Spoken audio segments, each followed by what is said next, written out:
They used to say her voice could chase rain away from funeral fires and draw it back when the crops cried for water.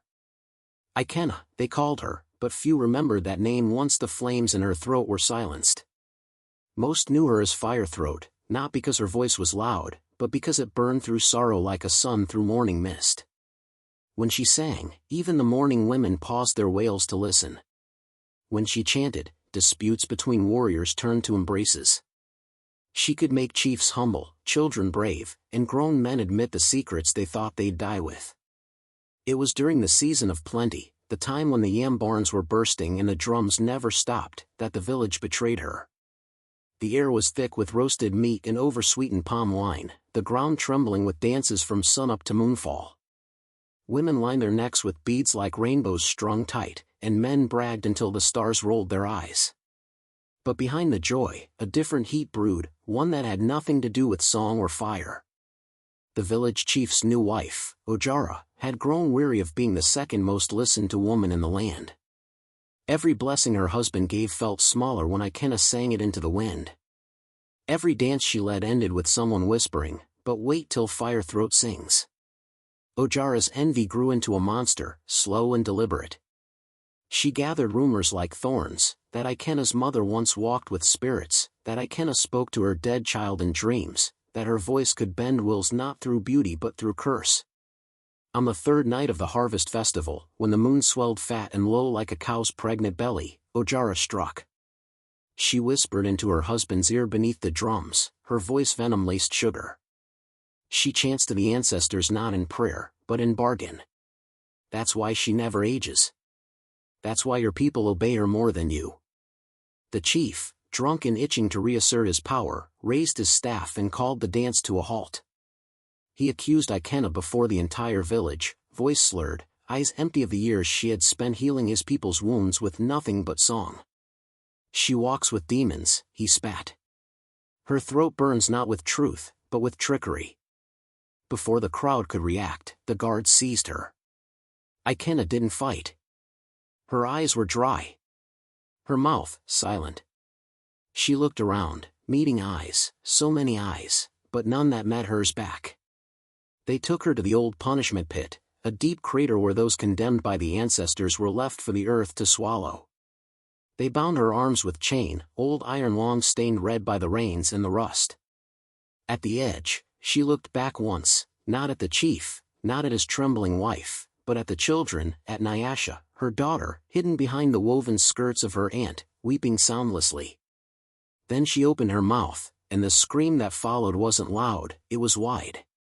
It cracked through the air like a split mountain. The birds dropped from the sky. The drums split down their centers. And somewhere in the hills, a shepherd boy lost hearing in his left ear and never got it back. They sealed the pit. No one sang that night. The next morning, even the roosters forgot to crow. Since then, no song has lasted in that village. Lips part, but melody dies on the tongue. The air listens too hard, as if afraid it might hear that scream again. And deep beneath the soil, the chains still hum when the wind blows just right. Nyasha learned early that silence could be a shield. It was the first lesson her aunt taught her, not with words, but with looks. Looks that said, "Do not speak." Looks that said, "Do not ask." Looks that said, "You are lucky to be breathing, child." She had lived with Aunt Muba since she was 5, the day after her mother disappeared into the pit. No one called it a death. No one said buried. Just gone, like a song forgotten mid-verse. Aunt Muba's home sat at the edge of the village, close to the goat pens and thorn fences, where no neighbors lingered too long. It was a place of leftover things, cracked bowls, threadbare cloths, and half-told stories. Nyasha grew tall among these fragments, quiet as dust. She never spoke.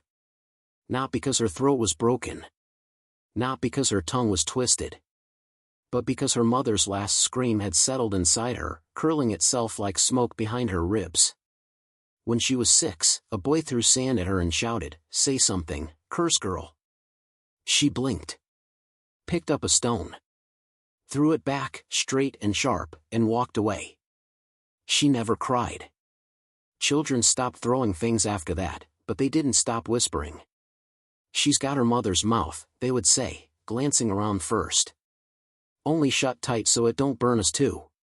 The chief's wife, older now, fat with comfort and weariness, once saw Nyasha in the market and hissed to her maid, "The chains should have taken both." Nyasha heard. She always heard. Aunt Muba did not hug her. She wasn't cruel, but she loved like a person scared of being caught in the act. She fed Nyasha. Clothed her. Let her sleep beneath the roof. But never once called her by name. Only child, or you. So Nyasha learned the ways of unspoken things. She could read a breath held too long. She knew when a pot was about to boil over, just by how the fire cracked. She could sense when someone approached behind her by the way the dust shifted. But inside, something pressed. A longing that was not just for her mother, but for sound. Every night, she crept into the forest just past the goat pens and lay under the gnarled tree her mother once sang beside. They had burned it years ago, when the fear was still fresh.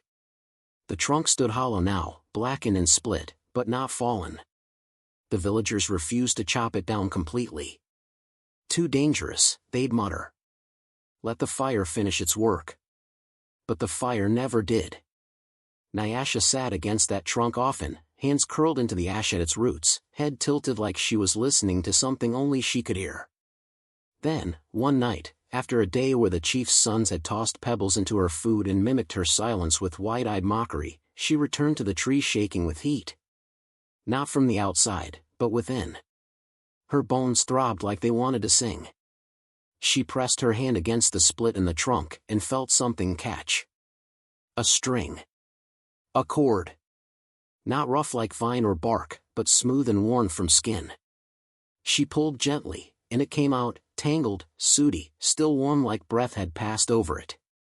It was her mother's necklace.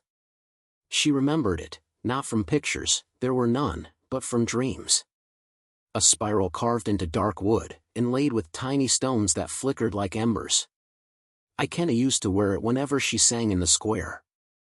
It had rested just above her chest, catching the light each time she bent forward to lead the dancers.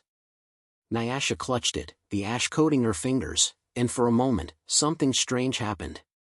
The silence inside her shifted. Not gone, not broken, but stirred, like wind ruffling leaves in a place long still. She didn't speak. But her mouth opened slightly, and heat rose into her throat. Not painful, just present. She wore the necklace home that night, hidden beneath her tunic. Aunt Muba didn't ask. Just tied the soot on her hands and nodded once. No one else noticed. But the next day, 3 birds landed on the burnt tree trunk, something they hadn't done in years. And that night, Nyasha dreamt of fire moving not to destroy, but to guide. The Festival of Echoes arrived like it always did, quietly, as if embarrassed to exist. In the days leading up to it, the village softened its voice, the way one does when stepping near a grave. Laughter dulled, songs were forbidden, and even the goats were herded more gently than usual, as though noise itself might awaken something better left sleeping. The elders claimed it was a time of reflection, of honoring the silence that had saved them. But everyone knew what it truly was, a ritualized forgetting. A stage for shame to wear the mask of tradition. Every year since Ikenna's death, the villagers had gathered beneath the shadow of the elder tree, near the pit she'd been thrown into, and hummed nothingness. They sat in a circle, each person tapping their chests 3 times and whispering apologies into the dirt, apologies with no name, no ownership, and no real regret. The chief stood at the center and declared that voices should not rise above the will of the people. Then he drank palm wine and received offerings. The whole thing lasted 3 days. Nyasha hated it. But she had no choice. As a ward of the village and a girl marked by inherited silence, she was always among the first chosen to serve during the festival. This year, she had been assigned to the chief's household. Aunt Muba had accepted the duty on her behalf without asking, as usual. When she told Nyasha, her voice was curt and her back already turned. The chief's compound was decorated in deep red cloth, dyed to resemble ancestral earth. Carvings of chained women, twisted and bent, adorned the wooden posts, passed off as spiritual guardians. Beneath the shade of the woven canopy, nobles sat fanning themselves, chewing roasted plantain, pretending they were part of something holy. Nyasha moved through them like a shadow, barefoot, her hands steady despite the insults that buzzed around her like flies. She doesn't talk because her tongue burned out. I heard she sings in her sleep and that's why the hens won't lay. The silence has rotted her womb already. She'll never carry a child. The chief's wife laughed the loudest. Ojara had aged like spoiled milk, her beauty soured by bitterness, but her voice had only grown sharper. She waved Nyasha closer with a smirk. You've grown taller than your cursed mother, she said, loud enough for others to hear. But even weeds grow tall before they're cut.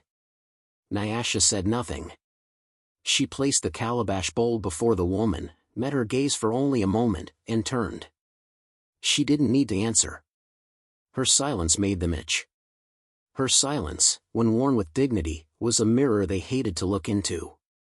Later that afternoon, the sacred drum was brought out, an ancient instrument carved from the trunk of the first tree ever planted by the founders, or so the legends claimed.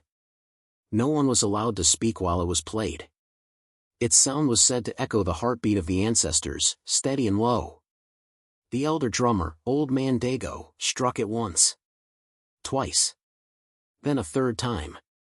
On the fourth, the skin split open with a high-pitched tear that startled everyone into stillness.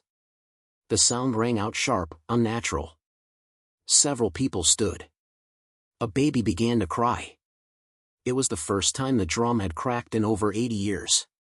The villagers looked around in panic, eyes darting toward the tree line, toward the sky, toward Nyasha, who stood still among the trays of food, head slightly tilted, as though she'd expected this. Ojara was the first to speak. A bad omen, she hissed. It's her. She's brought the curse back. The chief, visibly shaken, motioned for the festivities to continue, but the air had changed. People spoke less. Eyes lingered longer on Nyasha. Fear began to creep under their tongues.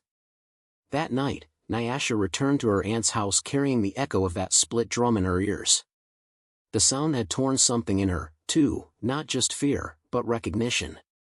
It had been the same note, the same scream, the same width of sound that had carried across the hills when her mother died. She barely ate. Aunt Muba offered her nothing and said even less. When sleep finally came, it came heavy and fast, dragging her under like a stone into deep water. In her dream, the world was made of flame. But not the kind that burns and devours. No, this fire moved like silk and sang like a river. The sky above her was a deep red, humming with stars that pulsed in rhythm. She stood in a circle of ash, bare feet on hot earth that didn't hurt, only throbbed with memory. And then she saw her. Ikena stood at the edge of the circle, wrapped in a robe made entirely of smoke and ember. Her hair whipped behind her like a flag of sparks. Around her throat was the necklace that now lay hidden under Nyasha's sleeping tunic. She was not smiling. Her eyes burned gold, not soft or gentle, but searing, as if to mark every truth she'd never been allowed to speak. Her voice, when it came, was not a whisper or a roar. It was a note. A single, sustained note that stretched between them and wrapped itself around Nyasha's chest. It didn't hurt, but it filled her to the edge of herself, until she could feel her ribs trying to open like cracked doors. Then her mother spoke words, slow and deliberate. They chain my voice to the earth, but fire does not stay buried. Nyasha tried to answer, but no sound came. Only warmth. Only light behind her teeth. Her mother extended a hand, palm glowing. Nyasha reached for it, fingers trembling. Just as their fingertips touched, the circle of ash ignited, and she woke, mouth open, gasping, the necklace hot against her chest. Outside, the burned tree in the forest groaned as if exhaling after a long sleep. The morning after the dream, Nyasha awoke before the cocks crowed. The sky was still a deep blue bruise, and the world felt too still, like it was holding breath. She lay motionless for a moment, staring at the ceiling of the hut, her heart pounding not in panic, but in rhythm. A rhythm she recognized now. The one from the dream. The one from the cracked drum. It was pulsing beneath her skin. The necklace around her throat was still warm. It didn't glow. It didn't hum. But it watched, somehow. Not with eyes, but with presence, like it had finally remembered who she was. Or maybe, like it had been waiting for her to remember who she was.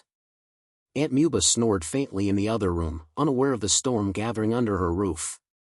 Nyasha rose quietly, slid the door cloth aside, and stepped into the cool dawn. She didn't take her sandals. The earth would guide her. Her feet moved before she could form a plan.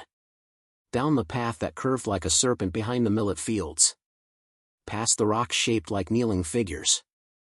Past the old tree stump where the blind storyteller once sat. She didn't hesitate once, as if every step was a memory her body already carried. The pit was forbidden. Everyone knew that. Children were told stories of ghosts that lived inside it, of eyes that blinked up from the darkness and voices that whispered madness. Some said it had closed over with time. Others said it had grown teeth. But when Nyasha reached the grove where it lay, the truth was worse. It was still open. A wide, black circle in the earth, sunken and ringed with cracked stones and old prayer beads, as if the land had swallowed a scream and never exhaled. Grass didn't grow there. Even birds seemed to curve their flight around it. She stood at the edge and stared down. It wasn't deep anymore. Just a basin of soil and shadows. No bones. No chains. Just emptiness. Except, not empty. The humming began slowly.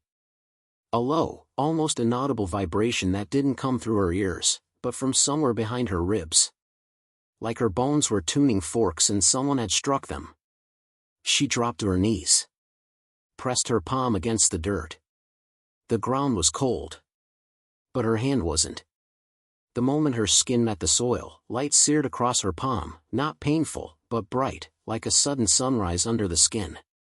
Lines formed, not randomly, but in patterns. Spirals. Runes. Flame-shaped sigils that shimmered and then faded just beneath the surface of her flesh. Her breath caught. She pressed her other hand down. The same thing happened. And then the earth responded. Not with words. Not with fire. But with song. Not a melody she could hear. But a resonance. A deep, vibrating echo that moved through her arms, up her spine, and into her throat. She gasped, staggered back, hands clutching her chest. Her heart was beating faster than ever, but it wasn't fear. It was recognition. Her silence wasn't natural. It had never been. It had been locked away. She had been a container. A sealed pot, holding a song too large to pour without breaking. The necklace pulsed once against her skin. Suddenly, the air around her shimmered. Heat rose from the pit like invisible fingers. The stones at the rim trembled. One cracked clean in half. Nyasha stood. Hands still glowing faintly, breath steady. Something in her eyes had changed. She didn't know what she was now, but she knew what she wasn't. She wasn't cursed.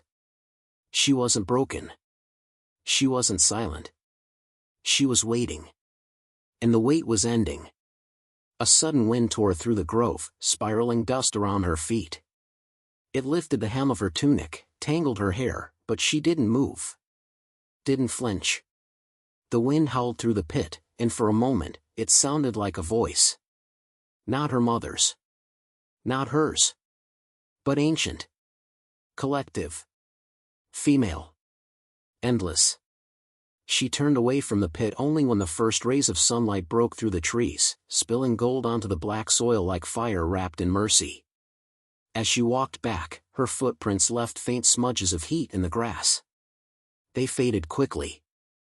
But the smell of ash lingered long after. She passed a boy on the road. He opened his mouth to mock her like always, but stopped mid-breath. Stared at her hands. They were no longer glowing. But something about them made him lower his gaze. Nyasha didn't notice. Or maybe she didn't care. Because deep inside her, under her ribs and behind her silent tongue, the storm had started to stir. And storms, once begun, do not return quietly. The day Nyasha met Atata, the wind was sharp with the smell of smoked roots and distant rain. She had wandered farther than usual, past the thorn hills and the whispering trees where few dared go. Her feet moved with purpose, though her mind was still full of the pit's humming echo and the faint glow that had marked her hands. Something was calling her, pulling her into a deeper rhythm she didn't understand. She found the woman sitting on a rock like it was a throne carved by thunder, her back straight, her eyes closed, and smoke curling from her mouth with every breath. Not the smoke of tobacco or incense, but something stranger, something that smelled of burnt cloth and wet earth, of forgotten stories trying to breathe again. Nyasha froze. The woman opened her eyes. They weren't red, as stories often claimed witches' eyes were. Nor were they gold like her mother's had been in the dream. They were dark brown, but they flickered like candlelight when she blinked. Her hair was wrapped in coils of copper wire, her fingers stained black from charred herbs, and a long scar ran from the corner of her lip to her jaw. "You came barefoot," the woman said, her voice raspy, but layered, like wind crackling through dry grass. "That's good. The earth hears you better that way." Nyasha said nothing. But her breath caught. Something in her chest sparked. Not fear. Recognition. "I am Atata," the woman continued, rising slowly. "Once called Flame Mouth. Once hunted. Once healed. You wear her necklace, don't you?" Nyasha instinctively touched the charm beneath her tunic. "She was my sister in fire," Atata said softly. "I kenna. Fire throat. I saw her scream the sky open." Nyasha's throat tightened. Her silence pulsed behind her teeth like a dam swelling. "She taught me voice weaving," Atata said, stepping closer. "But she said her daughter would be the one to finish the weaving. To knot the world's lies with flame until only truth remained." She reached out and gently touched Nyasha's wrist. The marks from the pit shimmered faintly beneath the skin, responding like fire to wind. "You are ready," she whispered. That night, under a crescent moon, Atata lit a circle of flame around them. The fire didn't burn like normal flame, it hissed in tones, singing almost, each flicker a syllable in a language Nyasha had never heard but somehow understood. "This is not magic like they fear," Atata said. "It is older. It is what women used before ink and before drums. This is voice weaving. The truth set on fire so even liars feel it in their bones." She lifted her hands and breathed deeply, then spoke a word that shimmered in the air. The flame bent toward her voice and held steady. "Fire listens," she said. "But only to truth. It cannot lie. And it cannot be lied to." Nyasha watched, heart pounding. "You try," Atata said. "Let the silence move through you. Give it breath. Not words. Just heat." Nyasha closed her eyes. The silence was no longer a cage, it was a reservoir, full and trembling. She parted her lips, and what came out was not a word, but a tremor. A breath wrapped in memory. A hum soaked in sorrow. The fire jolted. Then exploded upward in a pillar of orange and blue. A nearby tree caught instantly, its branches erupting like fireworks. Birds scattered in a frenzy. Smoke choked the air. Nyasha cried out, not in words, but in shock, and stumbled backward, eyes wide with horror. But Atata laughed. Not cruelly. Deeply. "Good," she said, coughing through the smoke. "Now it knows you." "I didn't mean," Nyasha tried to mouth, but the heat in her throat pulsed again, dangerously close to another burst. Atata raised a hand. "Don't fear it. The truth always burns the first time." They watched the tree collapse into ash. The sky above them churned with embers. "Fire isn't just destruction," Atata said, her voice gentler now. "It reveals what was hidden beneath the rot. It clears the old lies so new roots can grow." She stepped toward Nyasha and cupped her face with a hand warm as coal. "You've been taught that your silence is shame. but silence is power when held right. And your fire? It isn't rage. It's clarity. Nyasha nodded slowly. Something inside her was shifting, clicking into place. Tomorrow, Atada said, we begin the weaving. The next day, they practiced in the shadow of the burned tree. Atada showed her how to control breath, how to speak from the chest, not the mouth, and how to hum into the fire without fear. The flames responded, sometimes gently, sometimes fiercely, but always truthfully. Each time Nyasha released a pulse of sound, her throat tingled with warmth. The air trembled around her like glass just before it cracks. She learned to burn only what lied. She learned to sing memories back into the earth. She learned that her silence had not been emptiness, it had been waiting. Like coals in a bed of ash. Like a scream learning to walk. And when Atada asked her what she wanted to say most, Nyasha didn't need words. She pointed to her heart, then to the horizon. Then that's where we go next, Atada said. And together, they walked toward the place where the truth had died, ready to set it on fire. Nyasha returned to the village just before the festival's final day, walking barefoot through the same path where years ago she had been carried in silence, a child too young to scream and too wise to cry.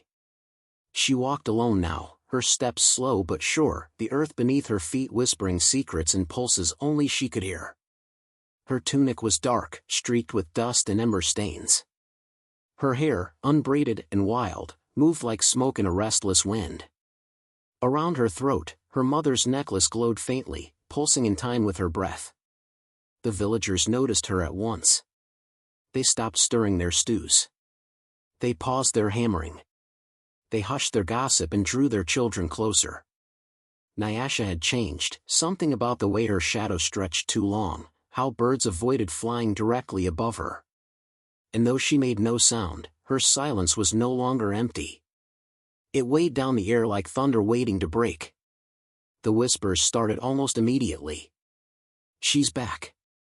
She never talks, why does it feel like she's shouting? Did you see her hands? They look like they've been kissed by lightning.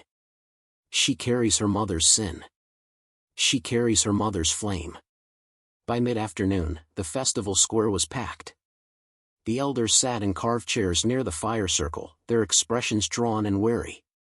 The chief stood in his ceremonial robe, layered with goat's skin and feathers, his staff clutched tightly as if it alone would anchor him to power. Ojara was seated at his side, draped in crimson beads that clicked like teeth when she shifted. She saw Nyasha and smiled, not kindly, but like a blade drawn slow from its sheath. Well, Ojara said loudly, her voice lifting above the murmurs. The mute returns. Come to watch another drum break, have you? Or perhaps start the fire early this year? Some laughter followed. Nervous, brittle. Nyasha said nothing. She simply walked into the center of the square and knelt. Her palms touched the ground gently, like greeting an old friend. And the world changed. A ripple spread from her fingers, not visible, but deeply felt. The dust swirled in a slow circle around her, then rose, just slightly, like the air was exhaling. A moment later, the soil beneath her hands glowed orange. Then came the sound. It began in her throat. A soft vibration, growing steadily into a hum that shook the breath from the chests of everyone nearby. The chief staggered backward. A guard dropped his spear. Children screamed and ran into their mother's arms. And then Nyasha spoke. The fire erupted from her mouth, not flames that consumed, but fire that revealed. It curled into the sky like a banner and sang with her voice. Deep. Thunderous. Ancient. Her silence had not returned as sound, it had returned as reckoning. She didn't scream. She declared. I speak for she who was silenced. The fire flared red. I speak for Ikenna, the flame who you buried in earth, but not in truth. It turned gold. I speak what you tried to erase. And it turned white-hot. She stood now, arms lifted, the fire shaping itself into arcs around her body. Her eyes blazed. Her feet didn't touch the ground anymore, she hovered inches above it, her breath making the flames dance in rhythm. She turned her gaze to the chief. You, Okoya, son of cowardice, who bent to the fear of a jealous woman. You who heard the truth in my mother's voice and trembled, not from rage, but from shame. The chief fell to his knees. The fire circled him but did not touch him. Not yet. She begged, Nyasha continued, her voice both hers and not hers. She begged for her child. For her life. And you called her silence peace. The flames hissed. And the chains, she said now, her voice cracking the sky. They melted. After her death. You know that, don't you? The crowd was frozen. Eyes wide. Mouths open. No one dared move. You poured her voice into the ground, she said, softer now. But you did not know that fire lives in soil. That silence grows roots. She turned to Ojara. And you who stirred poison into your husband's ear. Your voice never had power of its own. So you strangled hers. Ojara's lip trembled. She was dangerous. She made the people follow her instead of. Instead of who? The fire whispered around them all. Nyasha took a deep breath. Her chest rose, and her mother's necklace blazed. She sang then, not a melody, but a weaving of names and memories. Each syllable released a flame that danced above a villager's head. Old faces, past choices, hidden truths. A man who had witnessed and said nothing. A woman who had once held Ikena's hand and let go when the guards came. A child grown into a liar, now watching his own lies burn. When the song ended, the square was silent except for the fire, which now coiled into the sky like smoke returning to its ancestors. Nyasha lowered herself to the ground again, the flames vanishing from her body. She was breathless. But whole. And her voice, now free, echoed in the minds of all who heard it. Not just for that day. But for every day after. From that moment on, no one ever dared speak her mother's name without kneeling. The fire did not spread outward. It rose in a perfect circle. A dome of flame carved itself into the soil around the festival grounds, high enough that even the tallest hunter couldn't leap it, hot enough that no one dared try. Mothers clutched children.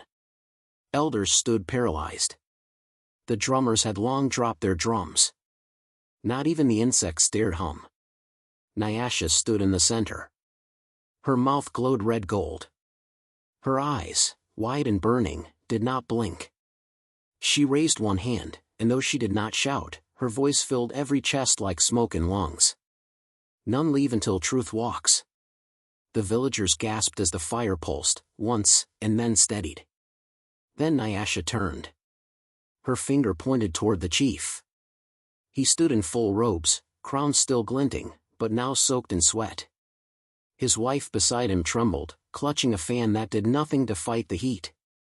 You first, Nyasha said, and it was not a question. The chief straightened, feigning calm. I do not know what madness this is.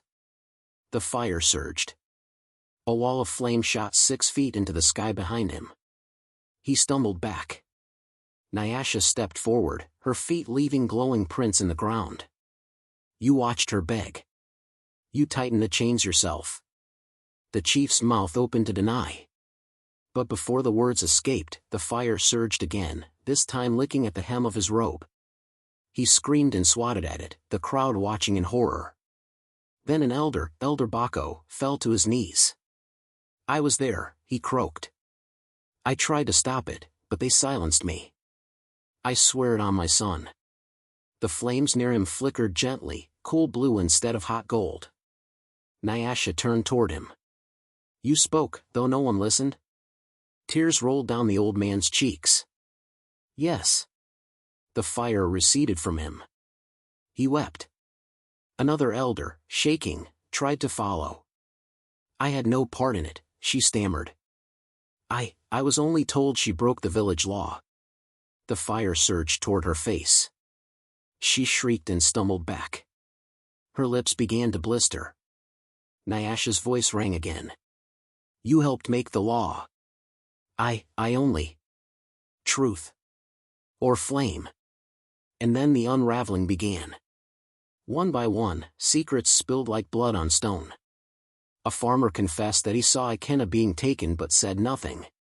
His wife slapped his back and wailed, "You said it was none of our business." The flames curled around them, but did not burn. A merchant admitted to lying about a widow's debt. Her ghost had haunted him since. When he cried out the full story, the fire that had been licking his boots died out in smoke. Then came the others.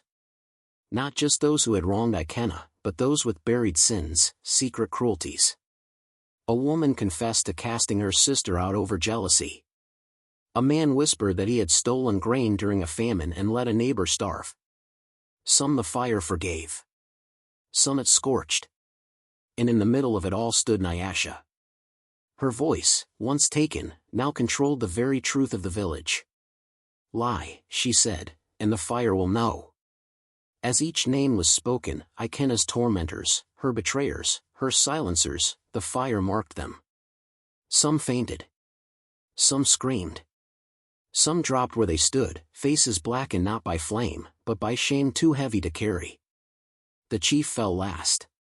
He dropped to his knees, muttering, "I did not know it would kill her. I thought the earth would scare her into silence. I thought she would return." Nyasha's eyes locked onto his. "She did return," she said. And the fire roared around him. His robe caught. His wife screamed. But the flames only danced along the surface, they didn't consume him. Not yet. Instead, the ground began to tremble. Near the edge of the flame circle, where the pit had been filled years ago, the soil cracked. Everyone turned. The fire parted around it like respectful soldiers. From the ground, rusted chains pushed up through the earth, links twisted, blackened. Still locked. Still tight. They slithered like serpents until they lay in full view, and then, before every eye in the village, they melted. A hiss filled the air, not from flame, but from memory. As if the chains still remembered flesh and bone. As if they had waited too long to release what they should never have held. The metal turned to liquid. And from its center, a small flame rose, soft, white, and singing. It sang like a mother. Nyasha stepped back. She let the song speak. No one moved. And then, slowly, the fire that had trapped the village began to dim. The circle lowered. The air cooled. People gasped, crying, coughing, embracing one another. Ash clung to them like truth. Nyasha, now breathless, sank to her knees. She had not screamed. She had not begged. But the entire village had heard. And they would never unhear it again. The village of Amends did not sleep the night after the fire. The earth was scorched with truth. Trees crackled like old secrets unraveling, and ash floated through the sky like falling prayers. Where once the people huddled in shame and superstition, now they stood, not in fear, but in awe. And at the center of it all, her feet still planted in the smoldering soil, stood Nyasha. She had not spoken a word for 17 years. Now, every time she opened her mouth, the sky held its breath. Her voice no longer sounded like wind brushing through leaves. It moved like a storm pressed through hollow drums. Deep. Risen. Wrapped in heat. It trembled the bones of liars. It softened the hearts of those too afraid to remember. The village had called her cursed. Now, they called her the voice keeper. They followed her without speaking, even as she walked barefoot to the center square where the pit once consumed her mother's last breath. The chains had melted. The stones around the edge had cracked and given way, like teeth finally releasing a bite.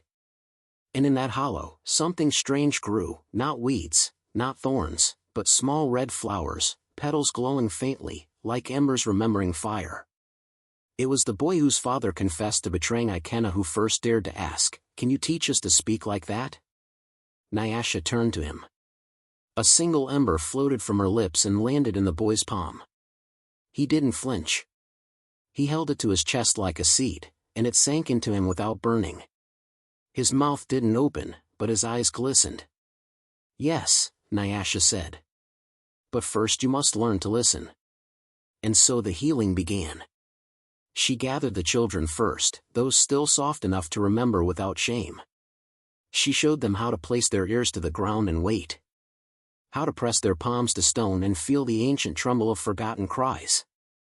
She taught them that fire doesn't begin with anger, it begins with silence, stretched too thin for too long. Old women came too, wrapped in shawls, their eyes shadowed with decades of kept secrets. They whispered stories into clay pots. Nyasha would breathe into them, and when she opened the lids, the stories danced out in flame, not to destroy, but to burn into memory. People stopped lying. Or when they did, the air around them grew thick, and their tongues itched, and their skin grew hot until truth spilled out just to cool the ache. It wasn't fear that kept them honest, it was the taste of what honesty could do. How it warmed the body. How it lightened the back. The shrine was built in the 7th moon after the trial. It stood over the pit, tall and open like a mouth mid-song. At its center sat a basin of ever-burning coals, never touched by rain, never eaten by wind. People came from far-off places, leaving tokens, a silver bell from a woman who had never spoken aloud, a child's braid of hair from a mother who had screamed in labor with no one to hold her hand, carved wooden tongues from a village that once silenced its girls. And Nyasha watched them all. She greeted them not with grandness, but with the quiet pride of someone who had once sat alone in ashes and now walked on embers without pain. But she knew she couldn't stay. The fire in her had grown, not to destroy this place, but to spread it. She could feel the pull, like wind beneath wings, like a whisper in the bones. There were other daughters. Other villages. Other mothers whose names had never been sung, only buried beneath shame. One night, she stood before the shrine in the dark, alone. She bent low and touched her forehead to the rim of the basin. Her lips parted. No sound came, only light. A soft, steady glow that curled into the shape of a woman's face. Ikena. Not weeping. Not chained. But smiling, lips aflame with song. Nyasha whispered, "I'm ready." The next morning, the villagers awoke to silence. But not the old kind. Not the silence of fear or buried things. A gentle silence. A pause before music. A hush before birth. On the shrine's step, where Nyasha once stood, they found a glowing handprint and a coiled cord of fire song braided from ember threads. It would never cool. It pulsed, like a heartbeat. Like a promise. And somewhere, beyond the hills, past the trees where stories used to die, a voice rang out. Low. Fierce. Wrapped in fire. It did not plead. It did not ask. It declared. And from every quiet home, every forgotten village, every daughter who had ever been told to lower her head, something stirred. They listened. Then one by one, they opened their mouths. And the world began to burn beautifully. They say in lands where the trees don't know Ikena's name, the wind still hums it anyway. It begins soft, like breath against the neck, and then it deepens, curling through chimneys and market stalls, threading itself into lullabies mothers never meant to sing. No one remembers when the story started. Only that once they did, they never stopped.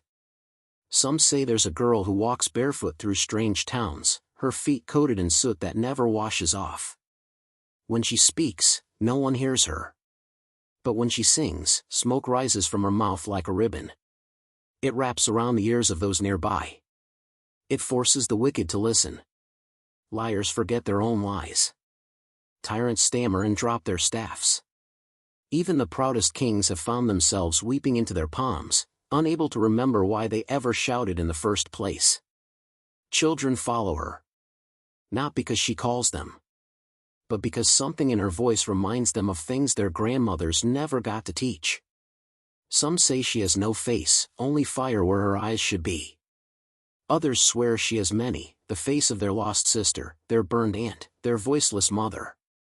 No two villages tell it the same. But in Amensi, where her ashes first bloomed, the story is sacred. There, the pit is no longer feared.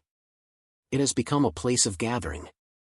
People come to sit in silence, not out of fear but reverence. They bring offerings, not of gold, but of truths spoken aloud. Confessions. Dreams. Apologies too late to matter, but still necessary to say. Sometimes, late at night, the coals stir without wind. A hum rises from the basin. Not a voice exactly, something older, more bone-deep. The elders do not question it. They bow their heads. They say, "She is remembering us." But the real warnings lie not in fire pits or shrines. They lie in the small moments. In the flicker of a candle when a child is told to hush. In the sudden spark beneath a foot when someone strikes a daughter in anger. In the strange heat that swells in the throat when a woman tries to speak but swallows it down instead.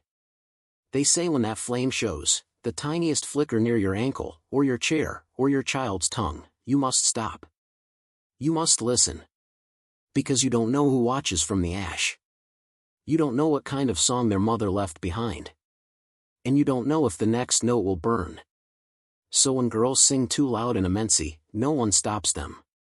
When they stomp, and wail, and recite poems that split the air, the village listens. Because they've learned. A voice taken can always return. And when it does, it never returns alone.